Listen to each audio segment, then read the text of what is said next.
अगला समास है हमारा द्विगु समास। द्विगु समास की पहचान होती है, इसमें उत्तर पद प्रधान होता है, उत्तर पद प्रधान, फिर इसमें पूर्व पद क्या होगा, संख्यावाची होगा, पूर्व पद संख्यावाची होगा। और इसमें समास विग्रह करने पर दो शब्द समूह या समाहार का उपयोग होगा। देखिए, द्विगु समास में उत्तर पद प्रधान होगा, पूर्व पद संख्यावाची होगा, तीसरा है इसका समास विग्रह करने पर समूह या समाहार शब्द का उपयोग होगा। जैसे हमने एक उदाहरण लिया यहाँ, दोपहर, दोपहर का समास विग्रह होगा दो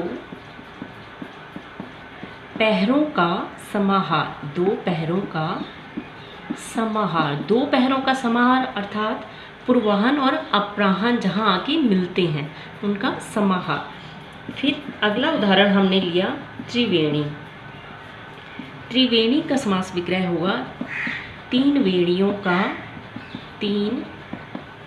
वेणियों का समूह या समाहार, जहाँ तीन वेणियाँ आके मिलती हैं या तीन वेणियों का संगम भी कहा जा सकता है। नेक्स्ट है हमारा नवग्रह, नवग्रह का समास विग्रह होगा नौ ग्रहों का समूह। देखिए, इसमें पूर्व पद क्या है, संख्यावाची है, लेकिन संख्या कैसे लिखी होगी, इसमें हिंदी में लिखी होगी। तो हिंदी में हमें संख्याओं का भी ज्ञान होना चाहिए। जो पूर्व पद है वो संख्यावाची होगा, लेकिन प्रधान कौन सा है, उत्तर पद प्रधान है, और इनका विग्रह करने पर समूह या समाहार शब्द का उपयोग होगा। अगला समास है हमारा कर्मधारय समास। कर्मधारय समास की भी यही पहचान है कि इसमें भी उत्तर पद प्रधान होता है, क्योंकि द्विगु और कर्मधारय समास हमारे तत्पुरुष समास हैं उसकी परिभाषा पर ही आधारित है।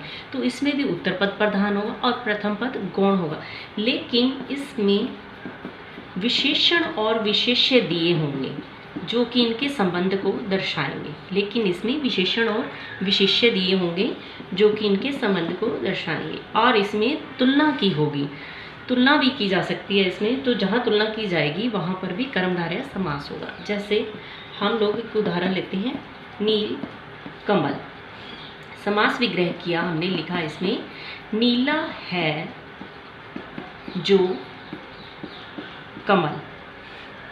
अब हमने नीला है जो कमल लिख दिया, लेकिन इसमें एक ट्रिक भी काम कर जाती है कई बार कि हम लोग इससे अगर प्रश्न करें, जो इसका उत्तर पद है उससे हम प्रश्न करें कैसे, कि कमल कैसा है, नीला है, कमल कैसा है, नीला है। इसी प्रकार यदि हम लिखें काली मिर्च, काली है जो मिर्च, काली है जो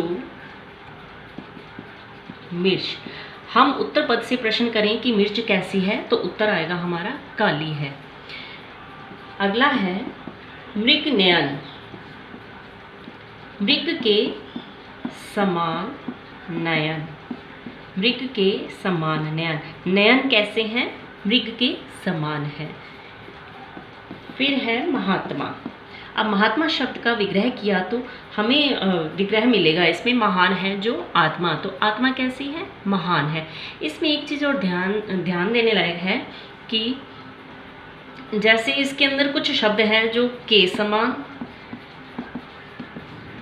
है जो, या फिर रूपी या जैसा, विग्रह करने पर ये शब्द उपयोग में लाए जा सकते हैं। तो ये था हमारा कर्मधारय समास, जिसमें विशेषण विशेष्य होगा और तुलना की जाएगी।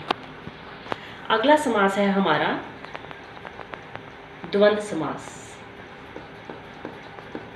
द्वंद्व समास। अब द्वंद्व शब्द से ही हमें पता चल रहा है कि झगड़ा, विलोम।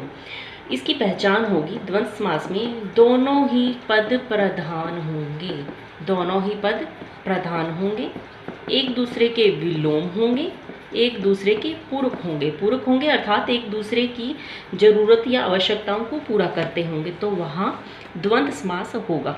अब जैसे हमने उदाहरण लिया दिन रात। अब कुछ बच्चे क्या करते हैं, इसमें योजक चिन्ह को याद कर लेते हैं, दिन रात।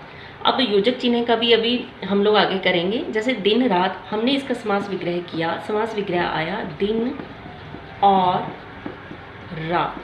तो ये जो योजक चिन्ह है इसकी जगह हमने और शब्द का उपयोग किया। यदि हम योजक चिन्ह को याद करें तो अब जो ये अगला उदाहरण है तो फिर हम इसमें द्वंद्व समास नहीं कर सकेंगे, तो इसलिए हमें योजक चिन्ह के साथ साथ कुछ और बातें भी ध्यान देनी है। जैसे देवासुर, अब देवासुर में देव और असुर, यहाँ हमारी योजक चिन्ह वाली ट्रिक काम नहीं कर रही, इसलिए हमें ये विलोम शब्द वाली ट्रिक भी याद रखनी है कि देवासुर, देव और असुर एक दूसरे के विलोम हैं। फिर अगला आ जाता है हमारा अपना पराया। अब देखिए, अगर हम शब्द लाएं अपना पराया, हम हमारे लिए दोनों शब्द उपयोग में नहीं ला सकते, तो इसीलिए इसमें हमें अपना या पराया, तो एक या शब्द भी याद रखना होगा, और शब्द भी याद रखना है, या शब्द भी याद रखना है। अब जैसे अगला उदाहरण हमने लिया बाल बच्चे। अब बाल बच्चे का समास विग्रह करेंगे तो हम लिखेंगे इसमें बाल बच्चे आदि। जब हम किसी से पूछते हैं और घर में बाल बच्चे ठीक हैं, तब हमारे पूछने का मतलब ये नहीं होता कि बच्चे ठीक हैं, हम लोग पूरे परिवार को सम्मिलित करते हैं कि पूरे परिवार में सभी ठीक हैं। तो द्वंद्व समास की पहचान क्या है कि दोनों ही पद प्रधान होंगे, विलोम होंगे, पूरक होंगे, और इनमें और शब्द का उपयोग होगा, योजक चिन्ह का उपयोग होगा, अथवा का उपयोग भी हो सकता है, या का उपयोग होगा, और आदि शब्द का उपयोग भी किया जाएगा। अब अगला समास है हमारा बहुब्रीहि समास। बहुब्रीहि समास की हमारी पहचान है कि दोनों ही पद इसमें अप्रधान होंगे, दोनों पद अप्रधान होंगे। जब दोनों ही पद अप्रधान होंगे तो फिर प्रधान कौन होगा? अन्य पद, अन्य पद प्रधान होगा। इसमें लगभग शब्द पर्यायवाची होंगे, या फिर कुछ शब्द ऐसे होंगे जो देवी देवताओं के नाम होंगे, देवी देवताओं के नाम होंगे, या फिर जो शब्द रूढ़ हो चुके हैं। अब इसमें एक शब्द का उपयोग होगा जिसमें अर्थात, जो हमारे दिमाग में अर्थात शब्द उभर कर फोटो बनेगी, चित्र बनेगा, वही बहुब्रीहि समास होगा, अन्यथा वो कर्मधारय समास में गिना जाएगा। अब जैसे हमने उदाहरण लिया एक नीलकंठ। अब नीलकंठ नाम लिखते ही हमारे दिमाग में एक चित्र बन गया, किनका? शिव का, कि नीला है कंठ जिसका।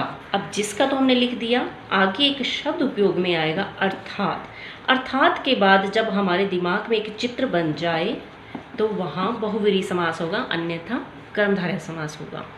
अब अर्थात शिव, अब नीलकंठ एक पक्षी भी होता है, लेकिन ये शिव के लिए रूढ़ हो चुका है, इसीलिए नीलकंठ शब्द में बहुब्रीहि समास है। इसी प्रकार गजानन, गजानन, गज का आनन है जिसका, अर्थात गणेश, अर्थात गणेश। इसी प्रकार लंबोदर, लंबा है उदर जिसका, अर्थात गणेश। दशानन, 10 है आनन जिसके, आनन का अर्थ होता है मुख, 10 है आनन जिसके, 10 है मुख जिसके, रावण। षडानन, षड 6 मुख हैं जिसके, अर्थात कार्तिकेय। तो जब अर्थात शब्द के बाद कोई उत्तर मिले, हमारे दिमाग में चित्र छप जाए, तो वहाँ बहुब्रीहि समास होगा। अब कहीं कहीं बहुब्रीहि और कर्मधारय समास में अंतर भी है। जैसे कर्मधारय एक ही शब्द में 2 समास भी हो सकते हैं। जैसे हमने शब्द लिखा पीताम्बर, नीलांबर और घनश्याम। अब इन शब्दों में कर्मधारय समास भी है और बहुब्रीहि समास भी है। पीताम्बर शब्द में हमने विग्रह किया था, पीला है जो वस्त्र, अर्थात इसमें नहीं आएगा, पीला है जो वस्त्र कर्मधारय आएगा।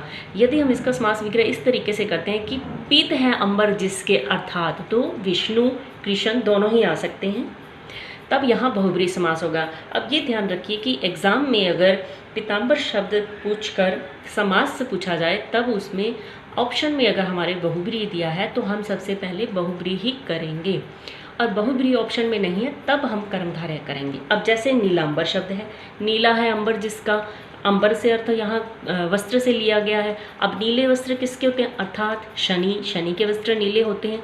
तो यहाँ कर्मधारय समास भी है और बहुब्रीहि समास भी है। बहुब्रीहि समास क्यों है, क्योंकि यहाँ अर्थात शब्द आया है। फिर है घनश्याम। घनश्याम शब्द में ही कर्मधारय और बहुब्रीहि दोनों ही समास है, लेकिन हमें पहले प्रश्न में ऑप्शन देखना है कि ऑप्शन में अगर बहुब्रीहि है तो बहुब्रीहि करना है, कर्मधारय है तो कर्मधारय को महत्ता देनी है।